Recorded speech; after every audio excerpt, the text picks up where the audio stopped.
Ahoj příznivci MMA. Vítejte u shrnutí Oktagonu s pořadovým číslem 70 z Karlových Varů. 26. dubna 2025 ožila KV Arena díky kartě, kterou Oktagon na západ Čech přivezl, a jednalo se v skutku o podívanou světové kvality. 10 zápasů, 8 ukončení a losování čtvrtfinále Tipsport Game Changeru, pyramidy o 1 000 000 eur. Oktagon poprvé v lázeňském městě rozpoutal pořádnou show. Od předzápasů po šokující hlavní zápas. Předzápasy. Rozjezd v plné síle. Oktagon 70 odstartoval předzápasy, které nastavily laťku vysoko. Mallory Martin obhájila titul žen ve slámové váze proti Evě Duarte. 5 kol dominance a jasné vítězství na body. Radek Roušal ruchy zastavil Karola Kutiu tvrdým technickým knockoutem. Hojat Kajevant ukončil Sivěce razantními údery a Mateusz Střelčik přidal submisi za pouhých 90 sekund. 4 zápasy, 4 ukončení. To je rozhodně start, co baví. Hlavní karta nezůstala zápasům na prelims nic dlužná a byla to čistá jízda. Daniel Škvor otevřel večer proti Marku Dousisovi. Žádný dlouhý tanec. Škvor ho zasypal údery a TKO v prvním kole bylo na světě. Fanoušci v aréně řvali nadšením a Škvor ukázal, že patří mezi elitu. Tahle energie nastavila tón pro celou kartu.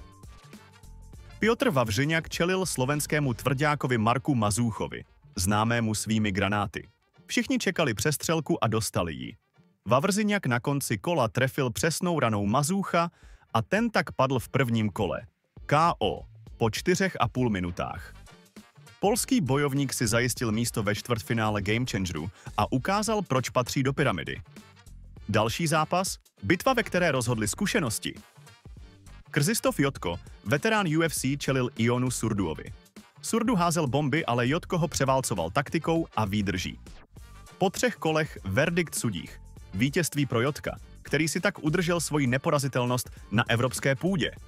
Surdu bojoval statečně, ale zkušenosti a precizní gameplan rozhodly.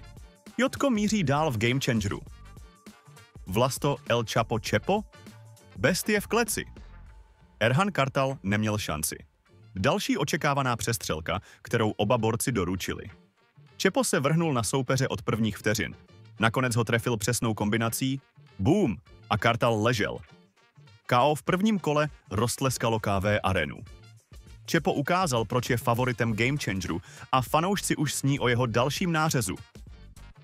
Andrej Vagabund Kalašník, brněnský miláček, nastoupil proti Máté Kertéšovi.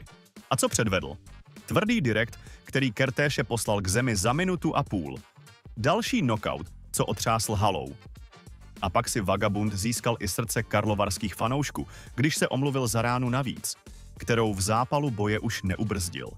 Tím ukázal svůj charakter, nehledě na roli někdy bláznivého Vagabunda, a fanoušci ho za to zbožňují víc než kdy dřív.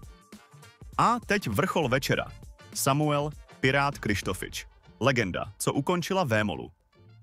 Pirát čelil Dominiku Humburgerovi, českému vojákovi s hladovým srdcem, který si tímto zápasem odbýval debut v Oktagonu po, alespoň z polského pohledu, kontroverzním přestupu z KSV. V tomto zápase většina fanoušků vsázela na Piráta, ale Humburger všechny zaskočil, když po relativně opatrném prvním kole srazil Piráta k zemi a tvrdými údery rozhodl. TKO ve druhém kole. Zmatený a otřesený Krištofič se pak ještě několikrát v módu autopilota vrhnul Humburgerovi po nohách a chtěl pokračovat v boji. Hala vybuchla. Sociální sítěmi se šíří zprávy o upsetu roku. Humburger si vybojoval čtvrtfinále Game Changeru a nový respekt svým vydařeným debutem. Tipsport Game Changer rozjel další kapitolu. 8 bojovníků, 1 000 000 eur v sázce. Oktagon 70 také rozhodl o čtvrtfinále. Klíčové páry? Jotko versus Chepo. Wawrzyniak versus Peňáz. Stanton versus Ngizek. Humburger versus Hulm. To bude jízda. Kdo si nakonec odnese výhru? Oktagon 70. Nezapomenutelný večer. Karlovy Vary žili MMA. Kdo byl hvězda? Humburger za šokující TKO? Kalašník z KO a následná starost o soupeře? Šašek nebo Král? Ne, Vagabund. Napiš do komentářů, kdo tě nejvíc dostal.